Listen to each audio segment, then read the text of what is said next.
Assalamualaikum warahmatullahi wabarakatuh. Bersama dengan mikrofonku, hari ini kita membahas apakah PDIP bersatu dan berkoalisi dengan PKB dalam pemilu kada tahun 2024 ini yang akan dilaksanakan pada bulan November nanti. Ya. Baiklah sahabat, sebelumnya kita bincang-bincang, kita hadirkan dulu narasumber kita, jurnalis senior dari kabarpas.com, Mas Agus Rianto. Selamat siang, Mas Agus. Ya, selamat siang Mas Atang, selamat siang semuanya. Ya, terima kasih ya atas kehadirannya di studio. Juga Mas Hirman Subagio dari kanal7.com. Selamat siang. Selamat siang. Ya, terima kasih juga ya atas kehadirannya. Baiklah, sahabat dan pemirsa mikrofonku yang ada di mana saja ya. Ini kalau melihat perkembangan pilkada selama 2 periode ini ya, 2 periode ya, kita batasi dulu. Ini nanti bisa berkembang. Ini pertarungan selalu PDIP dengan PKB. Nah, pertanyaannya, apakah tahun ini PDIP dan PKB kembali bersatu berkoalisi dalam pemilkada tahun ini? Silakan Pak Irman. Ya, kalau saya berpendapat ya, Ya, ini silakan, pendapat silakan. selaku jurnalis, saya berpendapat ada peluang besar, ada kemungkinan besar juga PDI dan PKB akan bergabung. Tapi Kasarnya, iya, sejatinya penggabungan dua partai atau koalisi PKB dan PDI ini sudah lama sebenarnya terjadi. Bahkan pemilu kemarin 2020 secara de facto PDI dan PKB itu gabung. Bukti kalau PDI dan PKB gabung, sah yang merupakan wakil Bupati Trenggalek saat ini itu masih kader PKB. Dan itu pernah dinyatakan secara resmi oleh Ketua DPC PKB Trenggalek, Pak Kolik. Waktu saya wawancari, beliau mengatakan bahwa sah itu masih kader daripada PKB. Ini membuktikan bahwa sebenarnya PDI dan PKB itu gabung. Itu secara de facto. Secara de jure tidak memang. Kenapa mereka melakukan itu? Kalau menurut saya karena PKB pada saat itu adalah sebagai partai pemenang pemilu. Sebagai partai pemenang pemilu ya tentu ada gengsi dong, gengsi politik. Kok tidak memunculkan calon? Kok tidak memiliki calon bupati? Kan tentu ada gengsi-gengsi politik di sini. Jadi makanya itu PKB pada tahun 2020 itu memunculkan nama Totok dan Zainal Fanani untuk bertarung melawan Arifin sama Sah. Lah Sah sendiri sebenarnya yang sudah saya katakan tadi, Sah itu sebenarnya kader PKB. berarti Anda meyakini Saya tahun meyakini ini bisa terjadi koalisi bisa terjadi PDIP dengan PKB. dengan PKB. Bahkan di tahun 2010 kemarin sudah ada penggabungan antara PDI dan PKB. Hasilnya pada saat itu menang 52%. Ini membuktikan bahwa kemesraan antara dua partai ini sudah terjalin lama. Kalaupun toh mereka ini bertarung, kalau menurut saya ya hanya pertarungan untuk apa ya istilahnya ya, untuk meramaikan suasana demokrasi aja. Sejatinya mereka benar-benar masih bergabung. Nah, pada Pilkada 2020 kemarin, apakah peristiwa-peristiwa penggabungan itu diketahui oleh partai-partai di luar PDI dan PKB, saya juga nggak ngerti. Tapi kalau menurut pendapat saya, mungkin saja partai-partai lain itu tahu tapi diam. Ada partai-partai lain nggak tahu sama sekali bahwa sebenarnya PDI dan PKB itu gabung jadi satu. Bagaimana tanggapan Mas Agus ini? Pendapat Pak Irman bahwasanya pilkada tahun ini bisa saja terjadi PKB dan PDIP bisa berkoalisi. Tanggapannya bagaimana Mas Agus? Ya, politik itu dinamis, segala kemungkinan bisa terjadi. Politik itu soal hitung-hitungan dan soal kompromi. Tapi kalau melihat PDI dan PKB adalah sebuah rivalitas yang cukup tinggi di Trenggalek. Saya begini, kalau melihat situasi ini, ya ada kemungkinan juga PKB bergabung dengan PDI. Tapi saya juga berpunya pendapat bahwa bisa saja PKB itu berdiri. Apa alasannya? Karena begini, ini masih ada partai-partai lain yang ceritanya juga akan memunculkan bakal calon di sini. Itu sangat mungkin nanti bisa saja PKB nanti akan berkoalisi dengan partai-partai tersebut dan berhadapan-hadapan dengan PDIP, atau juga mungkin PKB berdiri sendiri karena dia bisa memperkenalkan bakal calon sendiri. Partai-partai lain ini juga akan mengusung bakal calon sendiri, sehingga ada kemungkinan ada 3 bakal calon walaupun sangat kecil kemungkinannya. Cuman yang menarik begini, PDI dan PKB itu merupakan rivalitas yang cukup menarik untuk dikaji. Pertama, mereka saling berebut untuk menjadi bupati, saling berebut untuk menjadi ketua dewan. Jangan lupa Mas Tatang dan Mas Herman bahwa PKB itu pernah juga mengalahkan PDI dalam perebutan kursi Bupati Trenggalek. Sehingga saya juga cukup yakin bahwa PKB tetap akan menjaga gengsi partai ya, akan menjaga gengsi partai. Tapi begini, sekali lagi ya, politik itu soal hitung-hitungan dan soal kompromi. Ketika nanti memang alternatif terakhir harus berkoalisi, ya mau apa lagi? Mau apa lagi? Tapi saya yakin bahwa PKB hari ini wait and see. Saya kira itu Mas Tatang. Iya, kalau saya melihat ya perkembangan politik di daerah ini bisa terjadi juga yang seperti kemarin ya, Pilpres kemarin ya, itu bisa linear sampai di daerah. Itu seperti contoh KIM, Koalisi Indonesia Maju itu kalau linear, demikian juga Koalisi Perubahan, kalau linear itu merupakan suatu kekuatan yang sangat besar sekali. Kebetulan di Trenggalek mereka itu punya kursi di parlemen yang tinggi.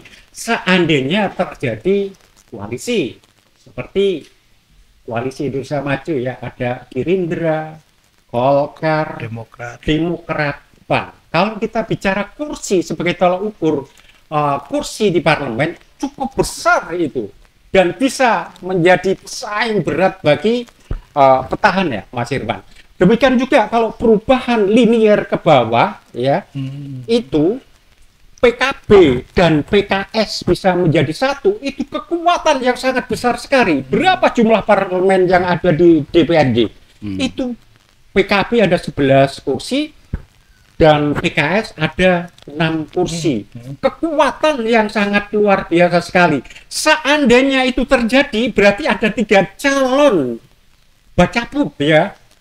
Seandainya itu terjadi loh ya. Tapi semangat ya.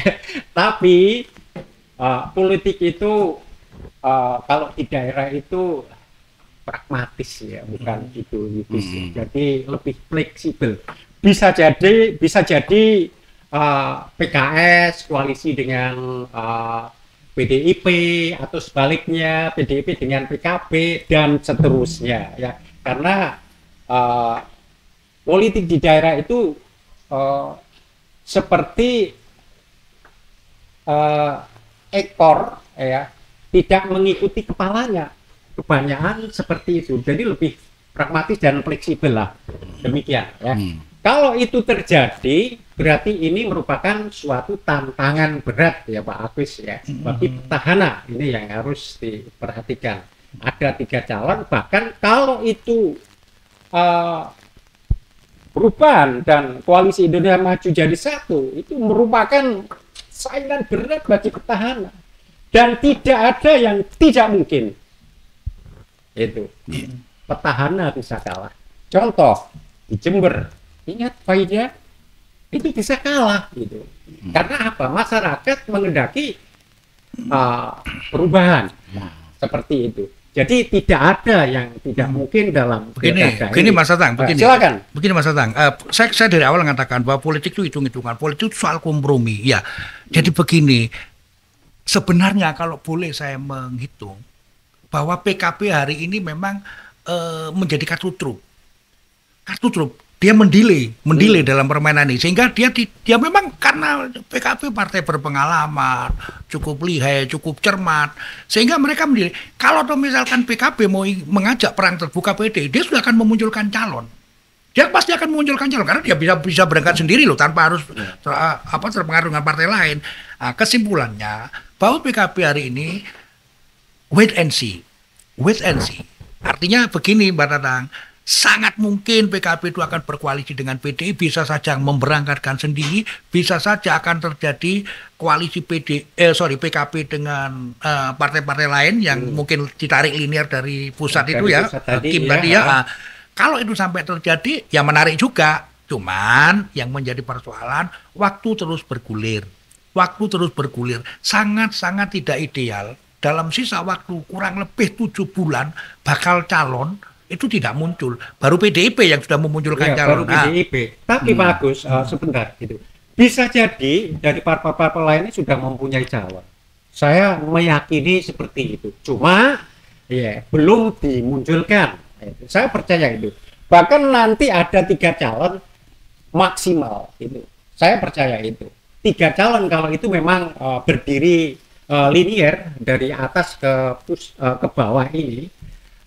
Dari PDIP sendiri ada, dari Koalisi Indonesia Maju ada, dan juga Perubahan juga ada. Ini merupakan kekuatan yang sangat besar sekali. Saya melihat naga-naganya itu akan terjadi seperti itu. Walaupun nanti paling sedikit ada 2 calon. Pak Herman, bagaimana tanggapan Anda ini dengan keadaan seperti ini? Petahana nanti bagaimana menurut pendapat Anda? Ya, kalau saya melihat, kalau petahana sih sampai hari ini enjoy saja ya. Enjoy ya. Artinya sampai hari ini pilkada kurang 6 bulan belum ada lawan. Jadi kalau saya kurang sependapat ya dengan Pak Bung Tatang tadi ya, kalau nantinya Koalisi Indonesia Maju akan ditarik ke daerah, kemudian muncul. Maksudnya linear, ya, kalau bisa linear ke bawah loh ya. Ya, Kalau itu pun kalau bisa.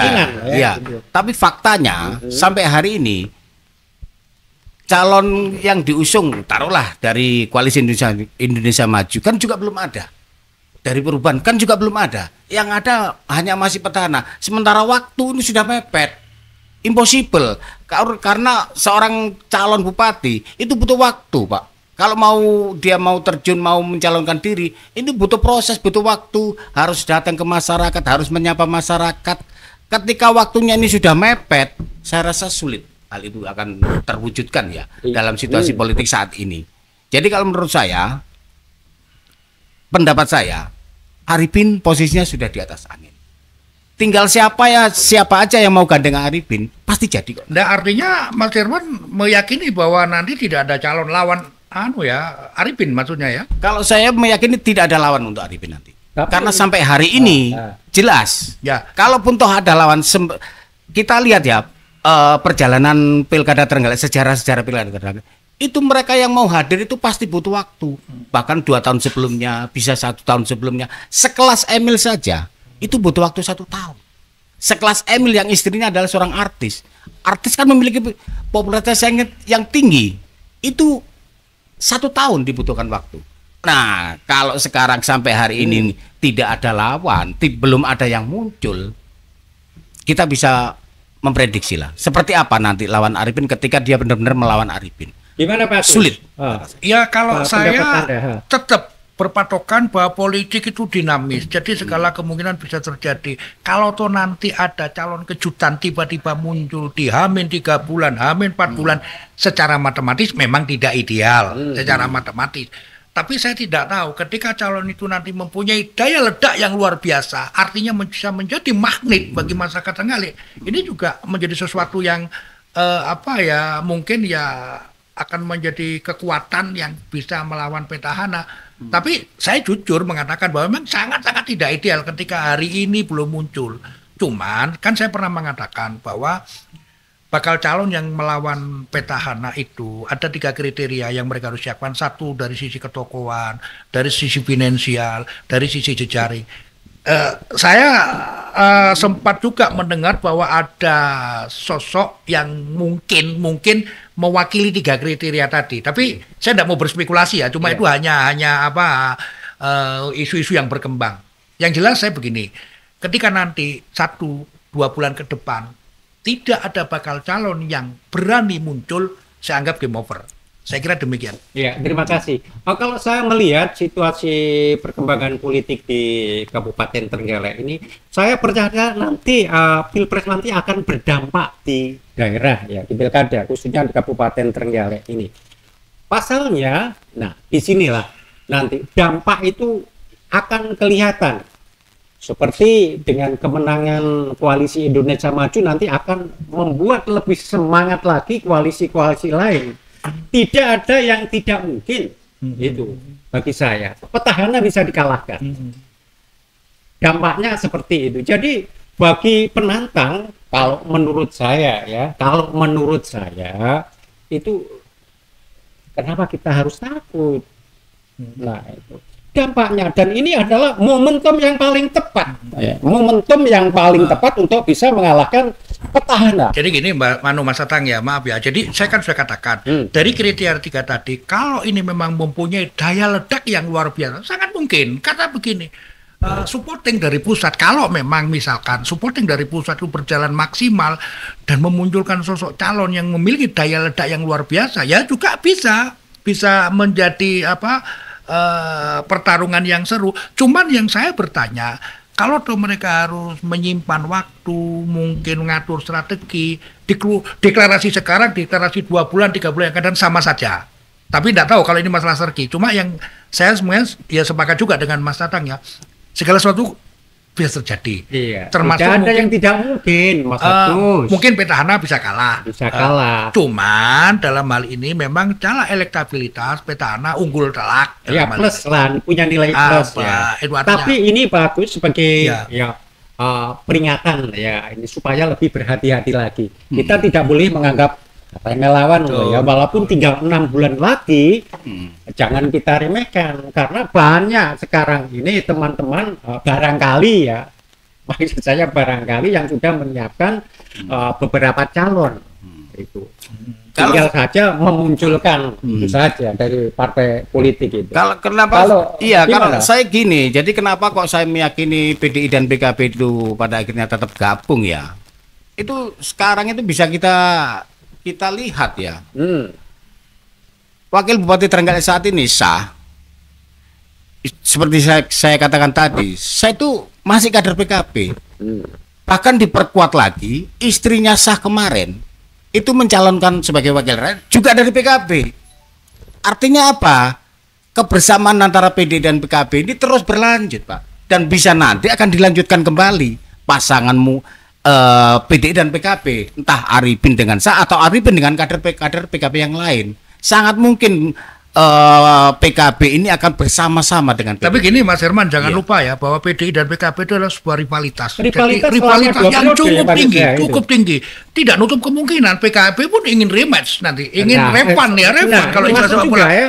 Karena apa? PKB itu pernah menang melawan PDI. Jadi sangat mungkin PKB ini, jangan-jangan PKB sudah ada bisik-bisik dengan partai-partai lain untuk mengeroyok petahana misalkan. Masuk juga sangat itu. mungkin, kita belum tahu. Cuma yang hitung-hitungan cara matematis memang iya, karena calon hari ini belum muncul, elektabilitas petahana memang cukup tinggi, dan cara matematis memang tidak ideal ketika bakal calon tidak segera dimunculkan. Saya sudah katakan dari awal, kalau sampai 2-3 bulan ini bakal calon petahana tidak muncul, saya pribadi mengatakan bisa game over nih kalau begini caranya. Tapi saya punya feeling kira-kira bulan depan atau mungkin sudah saya juga seperti itu. Saya akan muncul beberapa calon itu.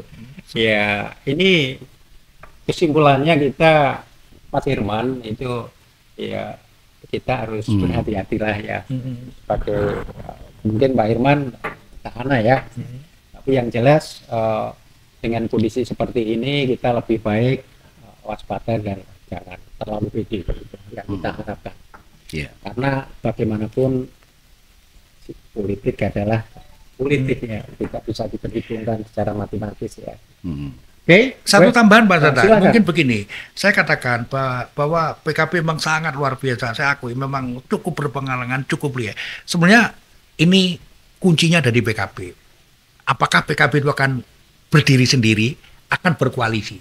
Kalau misalkan PKB berkoalisi dengan PDIP, ini secara kepartean loh ya, saya tidak ngomong personality.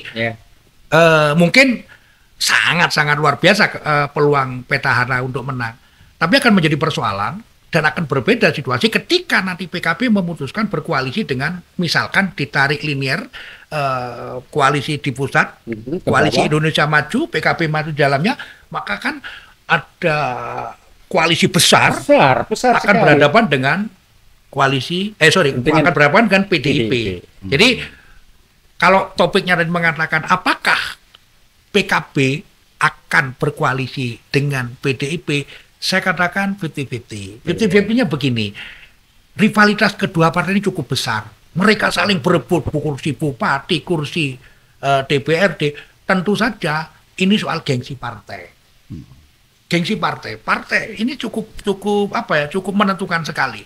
Jadi kesimpulannya begini, tinggal bagaimana ketika nanti 1 bulan ke depan ada bakal calon yang muncul, ini baru peta bisa kita mapping dengan kalkulasi-kalkulasi politik. Ya, kalau sudah muncul itu baru ya. Ya, saya kira itu, Ya, Mas terima Atak. kasih, Mas Herman.